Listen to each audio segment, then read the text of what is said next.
Hi, I'm going to show you how we assign interpreters on Zoom.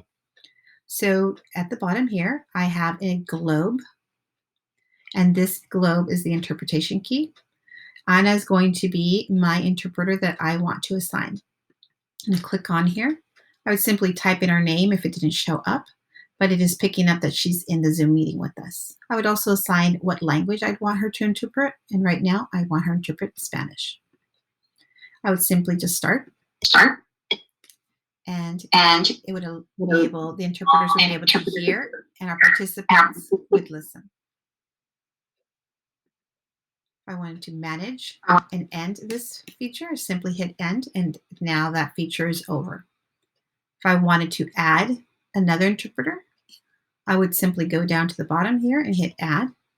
I'd type in the person's name. It would show up if she or he is in the meeting with us. Type that in, and once it's in with the language selected, I would hit start. But I'm going to be done, and let me just end that. All right, I hope this was helpful to you. Thank you very much.